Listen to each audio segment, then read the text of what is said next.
Assalamualaikum warahmatullahi wabarakatuh. Baik, dalam mata kuliah Human Resource Management, ah, di bab ini kita akan membahas tentang kompensasi. Kompensasi menurut Davis dan Welter, sesuatu yang diterima karyawan sebagai penukar dari kontribusi jasa mereka pada organisasi. Jadi kompensasi istilahnya di sini balas jasa ya. Balas jasa. Kompensasi merupakan hal yang penting yang merupakan dorongan atau motivasi utama seorang karyawan untuk bekerja. Jadi di sini kompensasi hubungannya sama motivasi ya, motivasi karyawan. Kompensasi ditetapkan berdasarkan kesepakatan antara pengusaha dengan karyawan.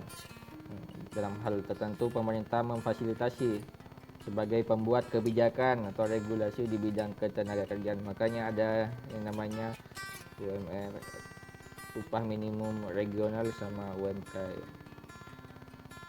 upah minimum kabupaten atau kota di situ. Next, tujuan kompensasi sebagai ikatan kerjasama di sini ya.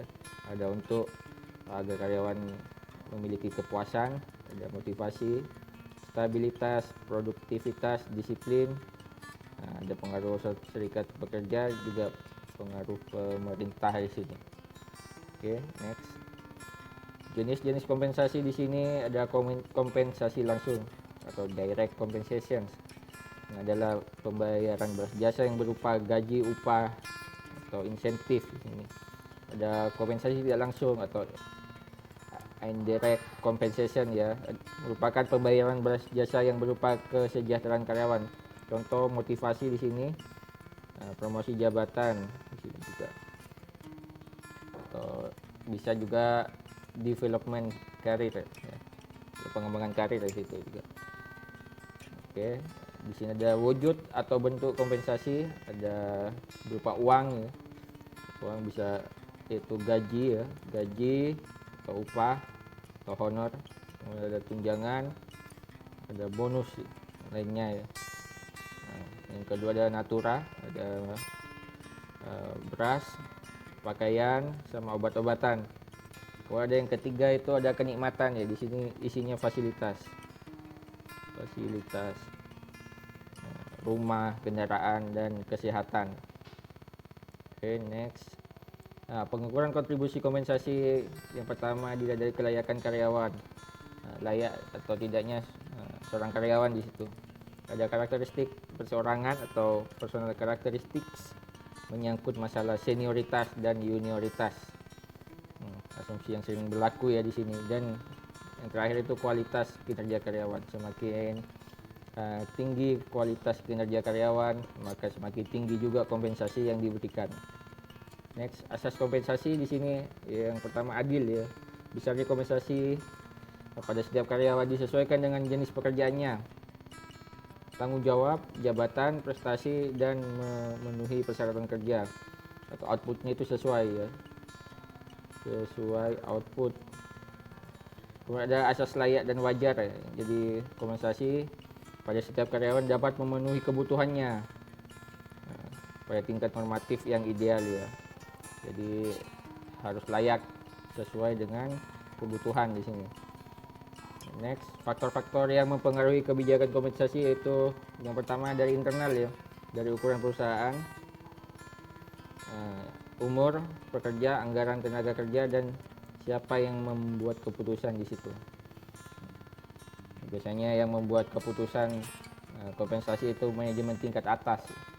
Ada faktor eksternal, ada pasar tenaga kerja ya, ada kondisi ekonomi, peraturan pemerintah, dan serikat pekerja gitu.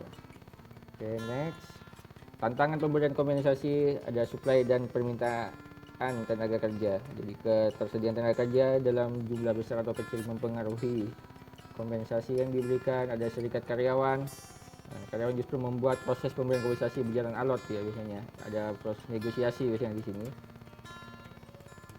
Negosiasi agar win-win solution Di sini ada produktivitas, tergantung pada produktivitas yang dihasilkan. Biasanya juga ada kesediaan untuk membayar.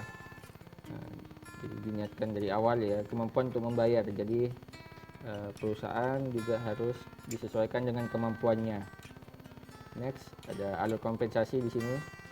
Ada analisis pekerjaan ya, ada job desk-nya, sesuai enggak sama job desk-nya, ada standar pekerjaan, kemudian ada evaluasi ya. Evaluasi, ada survei pengupahan, ada struktur upah. Nah, disesuaikan dengan peraturan upah minimum regional ya. Nah, disesuaikan dengan upah minimum regional, jadi tidak bertentangan dengan peraturan pemerintah.